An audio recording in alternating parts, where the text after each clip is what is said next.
तो hello student, आज हम लोग डिस्कस करने वाले हैं एक बहुत ही इम्पॉर्टेंट जो लेक्चर है जो आप देख पा रहे हैं मोल कॉन्सेप्ट के बारे में। ये हमेशा समझ के रखिए कि जेई हो चाहे नीट हो चाहे बोर्ड हो, मोल कॉन्सेप्ट का अपना कोई जोड़ नहीं है।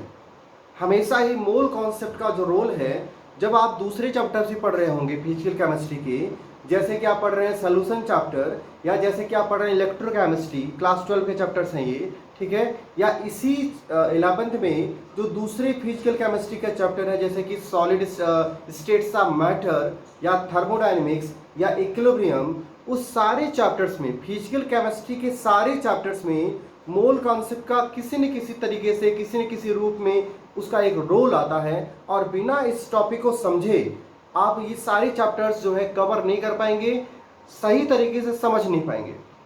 इसलिए इन सारे चैप्टर्स को, जिसका मैंने नाम लिया अभी, इन सारे चैप्टर्स को समझने के लिए भी, उसमें दूसरे न्यूमेरिकल को सॉल्व करने के लिए और कॉम्पिटिटिव लेवल को के क्वेश्चन को अटेम्प्ट करने के लिए ये एक इम्पॉर्टेंट लेक्चर है मोल कॉन्सेप्ट, जो कि हम कोशिश करेंगे कि इस लेक्चर में कंक्लूड करें, और अगर बचता है और इसके जो न्यूमेरिकल सेक्शन है उसको अगले लेक्चर में हम लोग जो है सॉल्व करें।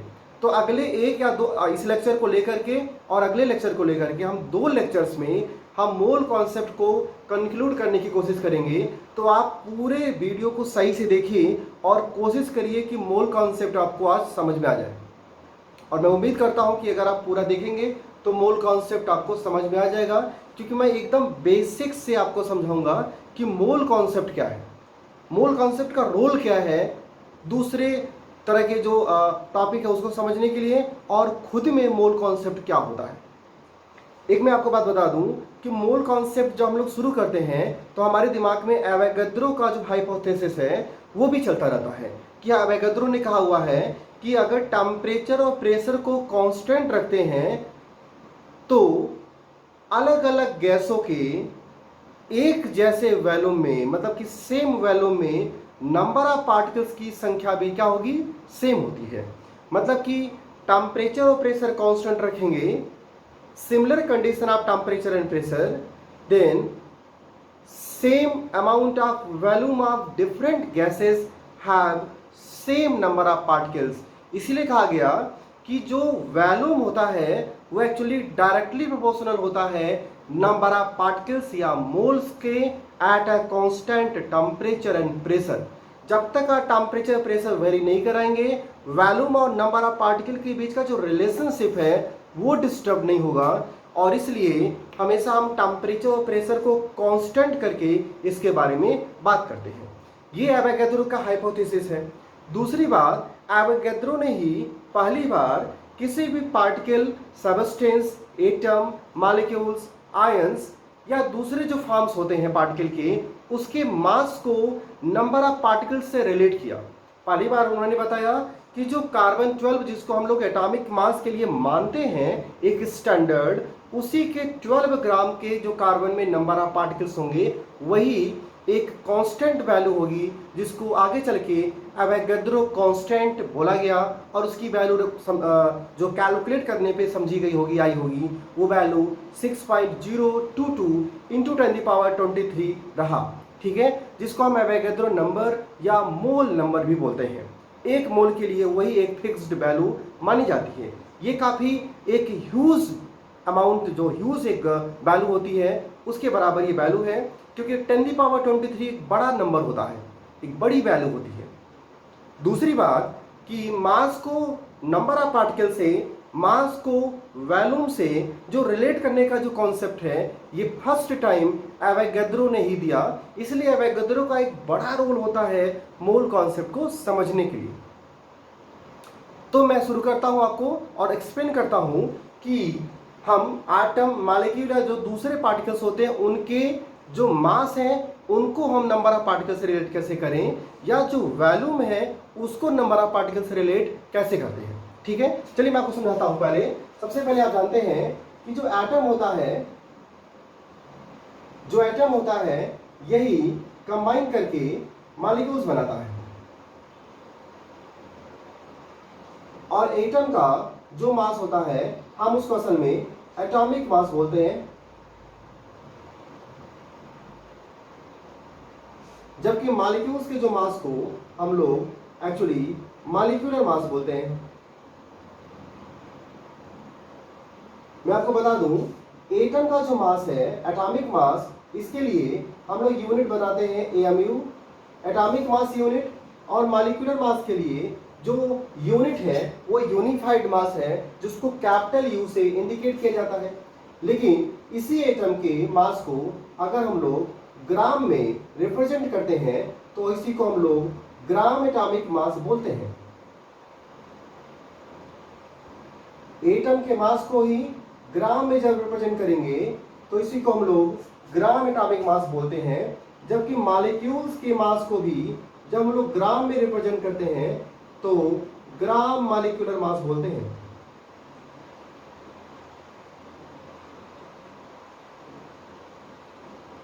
मैं बता दूं स्टूडेंट कि जब तक मॉलिक्यूल के या एटम के मास को ग्राम में रिप्रेजेंट नहीं करेंगे, जब तक ग्राम में रिप्रेजेंट नहीं करेंगे, तब तक उसको ग्राम एटॉमिक मास या ग्राम मॉलिक्यूलर मास नहीं बोला जाता। और जब भी किसी पार्टिकल के मास को ग्राम में रिप्रेजेंट कर दिया जाता है, तब जाके उसको हम लोग एक्चुअली मोलर मास का नाम देते हैं। ये मोलर मास ये ऐसा टर्म है जो पहली बार मैं आपको समझा दूं कि मोल को मास से रिलेट करने का कॉन्सेप्ट लेके आता है।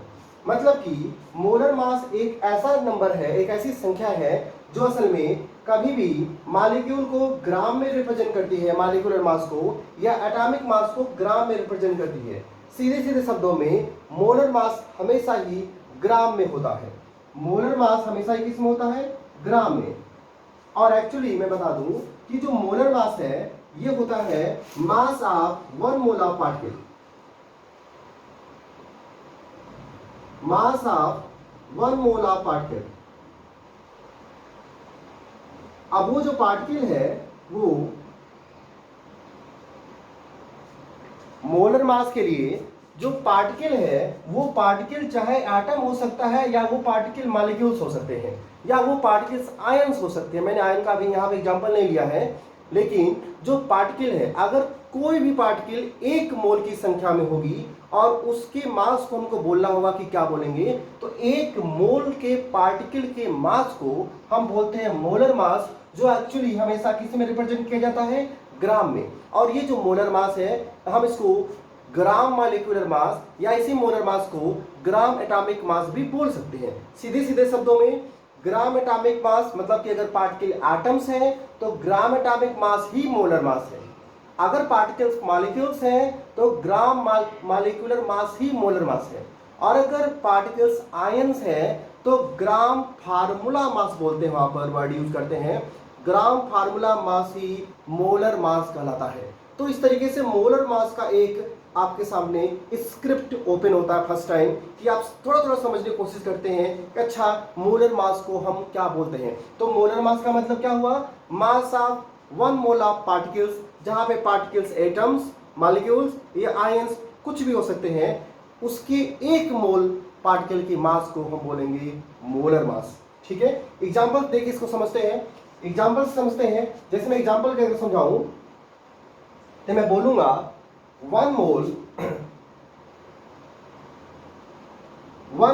ऑफ सॉरी मास ऑफ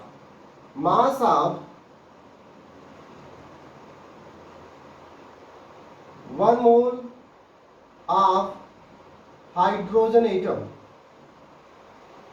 ठीक है, मास of 1 mole of hydrogen atom. Hydrogen मतलब मैंने पार्टिकल की जगह क्या लिख दिया? एटम लिख दिया। यहां पे पार्टिकल कौन है? एटम है। और हाइड्रोजन, तो उसके पहले आप समझ लीजिए कि मास ऑफ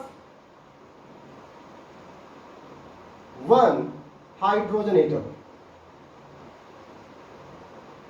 एक हाइड्रोजन एटम का मास क्या होता है? एक एटम का मास, 1 मोल का नहीं, एक एटम का मास क्या होता है? वो मास होता है असल में 1 AMU। एक्चुअली जो वैल्यू है वो 1.008 है, लेकिन उसको अप्रॉक्सीमेटली 1 ही माना जाता है। ठीक है, तो जो मास ऑफ 1 हाइड्रोजन एटम होता है उसकी वैल्यू होती है 1 AMU। लेकिन अगर उसी मास को, क्या मैंने क्या लिखा हुआ है, अगर उसी मास को ग्राम में रिप्रेजेंट करेंगे तो उसको ग्राम एटॉमिक मास बोलेंगे। तो इसी 1 AMU को जब हम लोग लिखेंगे 1 ग्राम, जब हम लोग लिखेंगे 1 ग्राम तो किसका मास हो जाएगा, 1 मोल हाइड्रोजन एटम का मास हो जाएगा। इसका मतलब जो वैल्यू है वैल्यू वही रहेगा, बस हम एटॉमिक मास यूनिट की जगह पे 1 ग्राम लिख देते हैं। तो इस तरीके से हम समझ पाते हैं कि अच्छा 1 मोल पार्टिकल जब एटम का होगा तो उसका मास 1 ग्राम होगा, 1 पार्टिकल होगा तो उसका मास 1 AMU होगा। अगर इसकी जगह पे ही हम लोग कहें कि मास of 1 mole of hydrogen molecule, मैं आपको बता दूं हाइड्रोजन मॉलिक्यूल डायटॉमिक मॉलिक्यूल होता है जिसमें 2 एटम जो है हाइड्रोजन के एक साथ कंबाइन करते हैं, हाइड्रोजन मॉलिक्यूल्स उसको बोलते हैं। ठीक है, मास of 1 mole of hydrogen molecules, तो ऐसे में इसका मास आप लिखेंगे 2 ग्राम, क्योंकि अगर आप एक मॉलिक्यूल की बात करें, एक मॉलिक्यूल की, एक मॉलिक्यूल में 2 हाइड्रोजन के एटम हैं और एक एटम का मास 1 MU, तो दूसरे हाइड्रोजन एटम का मास 1 MU होगा, तो एक मॉलिक्यूल का मास हो जाएगा 2U, यूनिफाइड मास इसको बोलते हैं। एक मॉलिक्यूल जो है हाइड्रोजन का उसका मास कितना होगा, 2 यूनिट। ठीक है, 2 यूनिट मतलब कि 2 यूनिफाइड मास। उसी को रिप्रेजेंट करेंगे जब हम लोग ग्राम में, जब हम उसी को रिप्रेजेंट करेंगे किसमें करेंगे, ग्राम में रिप्रेजेंट करेंगे, तो हम लोग बोलेंगे कि मास of 1 mole of hydrogen molecule कितना हो जाएगा, मास बोलिए बोलिए, मास of 1 mole of hydrogen molecule कितना हो जाएगा, तब बोलेंगे 2 ग्राम होगा। यहाँ पे जो 2 ग्राम है वो किसका मास है, 1 मोल हाइड्रोजन मॉलिक्यूल का मास है। एक मॉलिक्यूल का मास नहीं है, किसका है, 1 मोल हाइड्रोजन मॉलिक्यूल का मास है। ठीक है, इसी तरीके से आप हाइड्रोजन की जगह पे कोई भी दूसरे एग्जांपल लेकर के समझा सकते हैं या समझ सकते हैं कि मास कैसे रिप्रेजेंट करें। ध्यान रखिएगा, मास रिप्रेजेंट करने का सीधा मतलब होता है कि हम मोल के टर्म्स में जब बात करेंगे तो मास को ग्राम में रिप्रेजेंट करेंगे। किस में रिप्रेजेंट करेंगे, ग्राम में रिप्रेजेंट करेंगे। और इस तरीके से आप बताएंगे कि एटॉमिक मास या मॉलिक्यूलर मास को हम मोलर मास कब बोल सकते हैं, कब बोलेंगे, जब उसको बोलेंगे gram atomic mass, gram molecular mass या ग्राम फार्मूला मास, तो क्या हो जाएगा, वो मोलर मास हो जाएगा, मतलब कि मास ऑफ 1 मोल ऑफ पार्टिकल्स हो जाएगा। ये सबसे बेसिक रिलेशन है मास और पार्टिकल के बीच का। अब इसी टर्म्स को थोड़ा सा हम लोग एक्सटेंड करेंगे और मैं आपको समझाऊंगा कि हम मोल को निकालें कैसे। अगर कहीं पर मास दिया हो, अगर कहीं पर किसी पार्टिकल का मास दिया हो तो निकाले कैसे। आप सीधे सीधे देख लीजिए, ये किसका मास है, ये हाइड्रोजन जो है, ये जो 2 ग्राम है किसका मास है, 1 मोल हाइड्रोजन मॉलिक्यूल का मास है। ठीक है ना, 1 मोल हाइड्रोजन मॉलिक्यूल का मास है। इसका मतलब ये हुआ कि ये जो 1 मोल है ये तो एक कांस्टेंट वैल्यू है ना, इसका मतलब मोलर मास एक कांस्टेंट टर्म होता है, वो कभी वैरी तो करेगा नहीं। जब आप बोलेंगे हाइड्रोजन मॉलिक्यूल तो मास हमेशा रहेगा 2 ग्राम, मास क्या रहेगा हमेशा, 2 ग्राम। तो 2 ग्राम में 1 मोल हुआ, तो 4 ग्राम में कितना होगा, 4 ग्राम में कितना होगा, बोलिए बोलिए, 4 ग्राम में कितना होगा, 2 मोल होगा। इसका मतलब कि हम मोल निकालते समय, मास के टर्म्स में मोल निकालते समय हम given mass upon molar mass करते हैं। क्या करते हैं, given mass upon molar mass करते हैं, और फिर आप बोलते हैं कि that will be the number of moles, number of particles. तो हमेशा ही जब मोल को हम मास के टर्म्स में निकालते हैं तो हम लिखते हैं गिवन मास, जो मास दिया जाएगा, अपॉन मोलर मास जो कि ग्राम मॉलिक्यूलर मास है या ग्राम एटॉमिक मास है, उसी से डिवाइड कर देंगे तो नंबर ऑफ मोल्स निकल आएगा। अब इसको देखते हैं, थोड़ा सा मैं आपको सर्किल करके दिखाता हूं। ठीक है, मैं आपको थोड़ा सा इसको सर्किल करके दिखाता हूं, थोड़ा देखिए समझिए।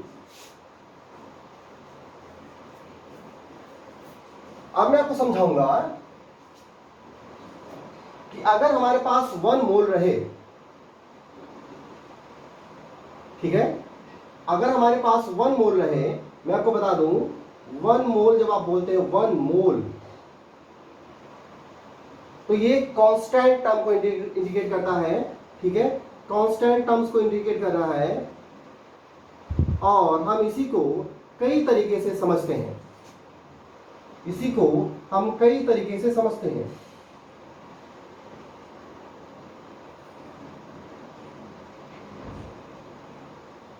मैं आपको मास के टर्म्स में, वॉल्यूम के टर्म्स में या पार्टिकल्स के टर्म्स में इसको समझाने की कोशिश करूंगा।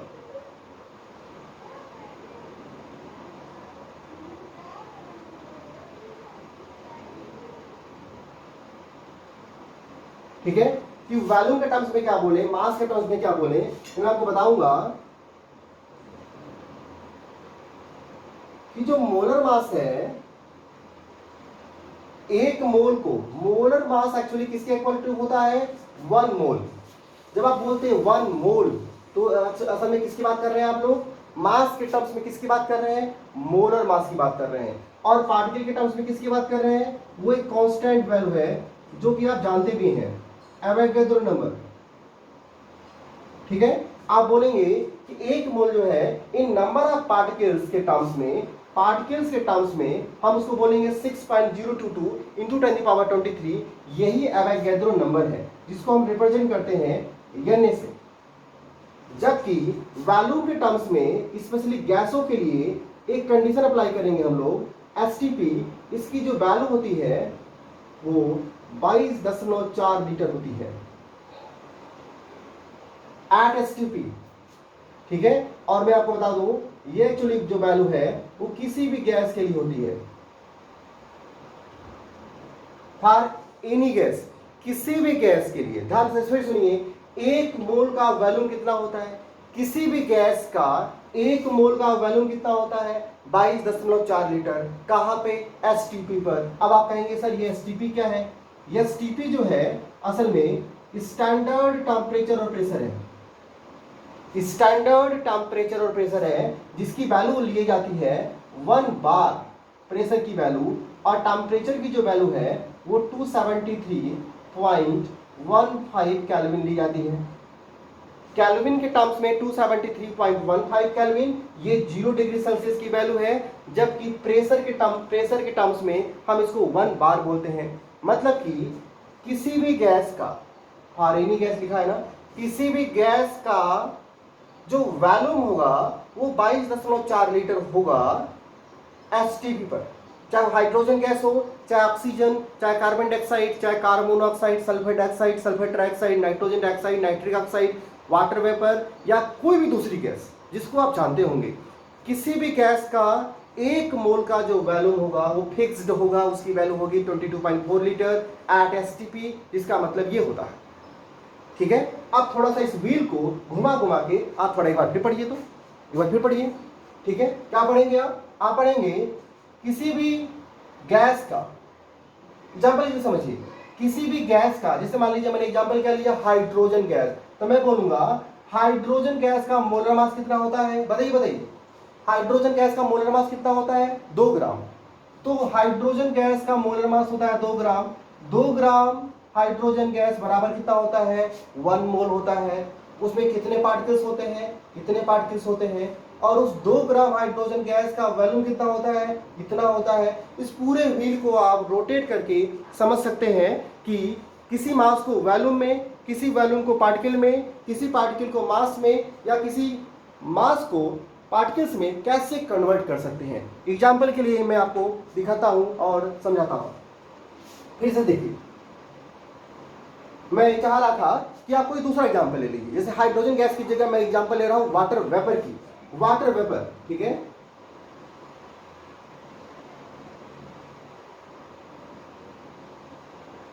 वाटर वेपर, तो वाटर वेपर कहां शुरू करेंगे, मोलर मास से शुरू करिए। Molar mass, molar mass of water vapour कितना होगा, वाटर वेपर का मतलब वाटर गैस है, गैस स्टेट इसलिए मैं ले रहा हूं जिससे मैं वॉल्यूम को भी एक्सप्लेन कर सकूं, क्योंकि जो वॉल्यूम टर्म है असल में वो स्पेशली किसके लिए सिर्फ है, गैस के लिए। तो मैंने क्या कहा, molar mass of water, water क्या होता है 18। आप निकालेंगे तो कहेंगे हाइड्रोजन का होता है 1, 2 हाइड्रोजन है 2, और 16 होता है एटॉमिक मास ऑक्सीजन का, 16 2 18। ग्राम में बताएंगे तो 18 ग्राम हो जाएगा। यही क्या कहलाएगा, gram molecular mass.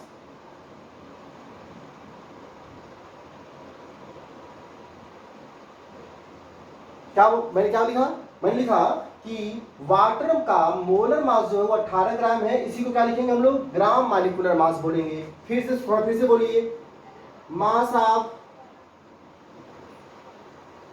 1 mole of water क्या लिखेंगे आप? कहेंगे सर मोलर मास ही तो 1 मोल होता है, तो mass of 1 mole of water भी कितना होगा? 18 ग्राम होगा। क्या होगा? 18 ग्राम।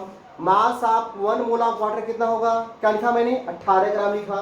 ठीक है, फिर से बोलूंगा मैं, बोलिए बताइए। Mass of 6.022 into 10⁻23 molecules of water। ठीक है, mass of 6.022 into 10⁻23 molecules of water, इसका मास कितना होगा? तो आप बोलेंगे सर 1 मोल की वैल्यू ही वही होती है, तब भी मास कितना होगा? 18 ग्राम होगा। तब भी मास कितना होगा? 18 ग्राम होगा। फिर से मैं कहूंगा, बताइए mass of 22.4 litre of water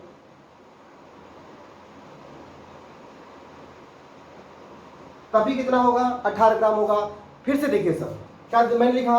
22.4 litre of water molecule का जो मास है, वो ध्यान रखिएगा, इसमें मैं बोलूंगा कि ये एसटीपी कंडीशन है। यहां पर ये बात मत भूलिएगा, एसटीपी पर क्या बोल रहा हूं मैं? एसटीपी पर 18 ग्राम वाटर का वॉल्यूम कितना होगा? 22.4 लीटर। वापिस बोलिए, 22.4 लीटर वाटर का मास कितना होगा? 18 ग्राम। किस पे? एसटीपी पे। इतने पार्टिकल का मास कितना होगा वाटर का? 18 ग्राम ही होगा, क्योंकि ये 1 मोल की वैल्यू है। 1 मोल की वैल्यू है और 1 मोल को ही मोलर मास बोलते हैं। तो पूरा का पूरा जो व्हील है आपस में रिलेट करता है। आप कहेंगे कि मोलर मास में इतना पार्टिकल या मोलर मास इतने वैल्यूम के बराबर होगा एट एसटीपी, इतना वैल्यूम मोलर मास किया, इतना जो वैल्यूम है वो पार्टिकल के बराबर होगा, या इतने पार्टिकल जो है वो वॉल्यूम के बराबर होंगे। इस तरीके से ये आपस में रिलेट करते रहते हैं। आप आपस में इन सबको एक दूसरे के साथ कन्वर्ट करके दिखा सकते हैं। मैं इसका एक छोटा सा यहाँ पे अभी फार्मूला करके दिखाऊंगा आपको। फार्मूला बहुत इंपॉर्टेंट है। उसी फार्मूले से आप सारे न्यूमेरिकल, भरोसा रखिए, सारे न्यूमेरिकल मोल कॉन्सेप्ट के लग जाते हैं। बस वो फार्मूला सही तरीके से समझ में आपको अप्लाई करने आ जाए कि इसका यूज कैसे करना है, लेकिन उससे सारा क्वेश्चन आपका लग जाएगा, ये भरोसा रखिए। ठीक है, वापिस देखिए, वॉल्यूम को पार्टिकल के टर्म्स में और पार्टिकल को मोल के टर्म्स में या मास के टर्म्स में रिलेट करने के लिए मैंने आपको ये व्हील दिखाया कि इसको हम मास, पार्टिकल, वॉल्यूम, बस लिमिटेशन क्या है कि वॉल्यूम हमेशा होना चाहिए एट एसटीपी। अगर एसटीपी पर नहीं है तो हम उसे किसी दूसरे कंडीशन में भी कन्वर्ट कर सकते हैं। उसका एक फार्मूला मैं आपको दिखाता हूं। एक्चुअली मान लीजिए एसटीपी कंडीशन नहीं है, कोई गिवन कंडीशन है, कोई गिवन कंडीशन है, तो गिवन कंडीशन और एसटीपी के बीच में एक रिलेशन होता है और उसका फार्मूला होता है P1 V1 upon T1 equal to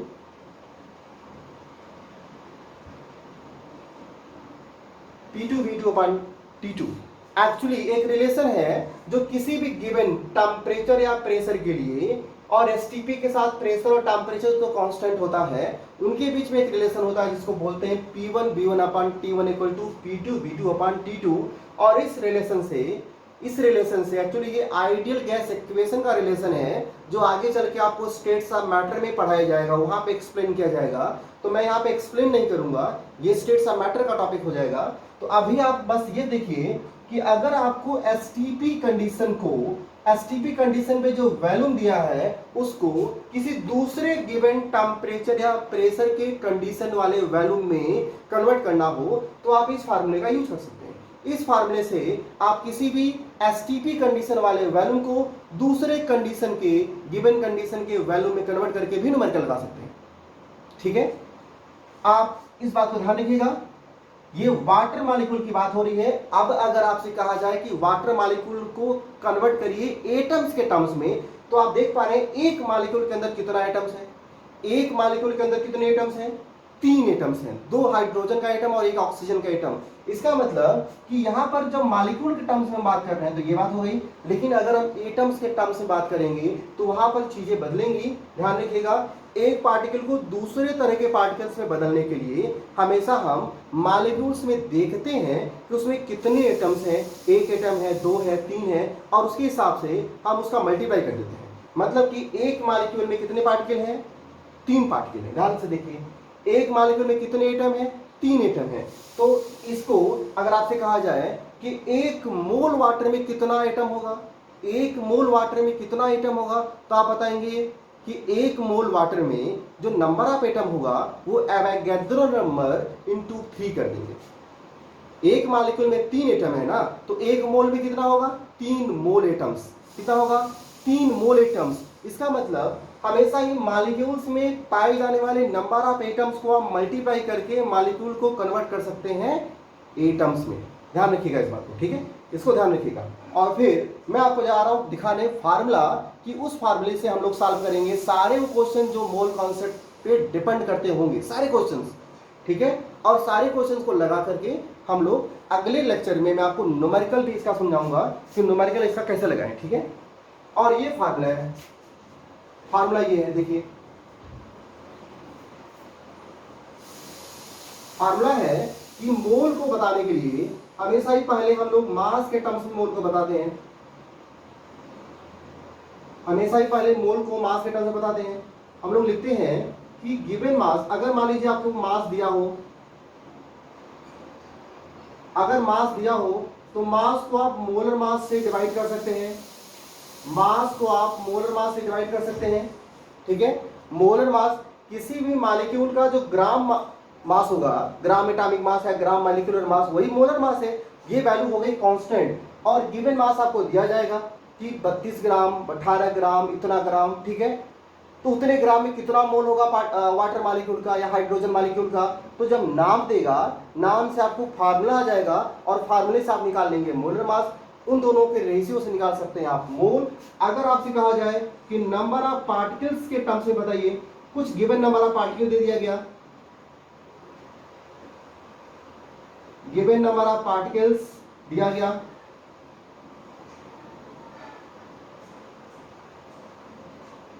तो उसके लिए आप मास को डिवाइड नहीं करेंगे, हमेशा एक जैसे यूनिट या एक जैसे क्वांटिटी के रेशियो को ही सॉल्व किया जाता है। तो गिवन नंबर ऑफ पार्टिकल्स के लिए आप बताएंगे कि एवोगैड्रो नंबर जो है वो 6.022 इंटू 10⁻23 है। अगर आप उससे डिवाइड कर देंगे, अगर आप उससे डिवाइड कर देंगे तो आपका मोल निकल जाएगा। मतलब गिवन नंबर ऑफ पार्टिकल्स कहा गया इतने पार्टिकल में कितना मोल होगा, कुछ पार्टिकल आपको दिया गया, तो गिवन नंबर ऑफ पार्टिकल को आप एवोगैड्रो नंबर से डिवाइड करके भी निकाल सकते हैं मोल, या फिर आप गिवन वॉल्यूम, गिवन वॉल्यूम को किस पे, एसटीपी पे होना चाहिए। गिवन वॉल्यूम, कोई वॉल्यूम आपको दिया जाएगा एसटीपी पे,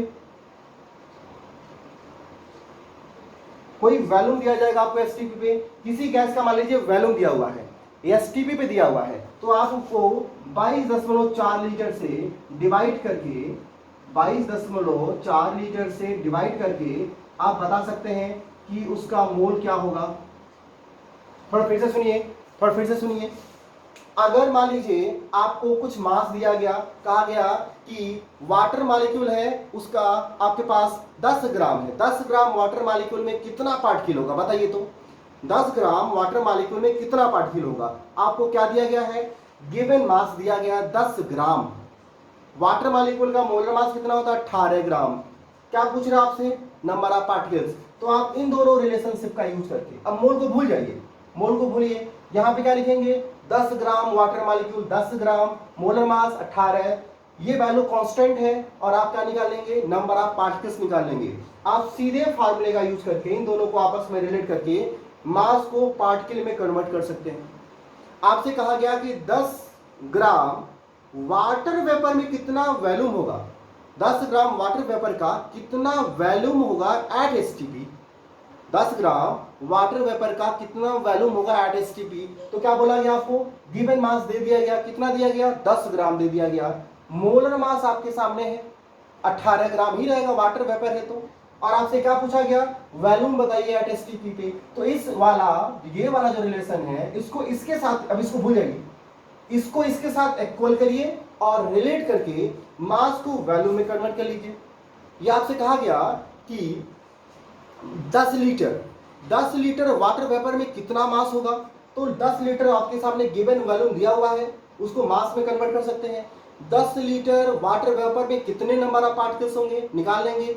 मतलब ये है कि इस फार्मूले का आपस में रिलेट कर करके आप सारे वो कॉन्सेप्ट या रिलेशनशिप वाले जो क्वेश्चंस हैं जो मोल पे डिपेंड होते हैं उसको सॉल्व कर सकते हैं। पार्टिकल्स को मास में, मास को पार्टिकल में, या मास को वॉल्यूम में या वॉल्यूम को मास में, या पार्टिकल्स को वॉल्यूम में या वॉल्यूम को पार्टिकल्स में रिलेट करके आप मोल के साथ भी रिलेट करके सारे वो न्यूमेरिकल लगा सकते हैं जो आपसे पूछे जाएंगे। ठीक है, मैं आपको समझा दूं, ये जो फार्मूला है ये मैक्सिमम जो क्वेश्चंस है मोल कॉन्सेप्ट के या उसके रिलेशनशिप के लगा लेते हैं। एक छोटा सा टर्म और सुन लीजिए, अगर आपके पास जो वॉल्यूम है वो एसटीपी पे नहीं दिया है, किसी गिवन कंडीशन में दिया है, तो गिवन कंडीशन को आप एसटीपी में कन्वर्ट कर सकते हैं इस फार्मूले से। गिवन कंडीशन वाले वॉल्यूम को आपके पास कहा गया कि इस टेम्परेचर और इस प्रेशर पे ये जो वॉल्यूम है उसमें कितना पार्टिकल होगा, तो सीधे नहीं लगा सकते हैं, पहले आप उस वॉल्यूम को कन्वर्ट करेंगे एसटीपी वॉल्यूम में। एसटीपी वॉल्यूम के लिए प्रेशर टेम्परेचर तो कांस्टेंट होता है, वॉल्यूम जब एसटीपी पे आ जाएगा उसको रिलेट करेंगे इस फार्मूले के साथ और आप पार्टिकल या मास या मोल पता कर सकते हैं। ये फार्मूला इसलिए बहुत ही ज्यादा उपयोगी है, इसको समझिए। और अगले लेक्चर में आपको मैं न्यूमेरिकल सॉल्व करके दिखाऊंगा कि सारे फार्मूले का यूज कैसे करेंगे और मोल कॉन्सेप्ट के न्यूमेरिकल कैसे लगाएंगे। फिलहाल आप इसे समझिए। ठीक है, इतना लेक्चर आज के लिए था। अब अगले लेक्चर में हम लोग बात करेंगे, ठीक है, न्यूमेरिकल के बारे में। Okay, thank you.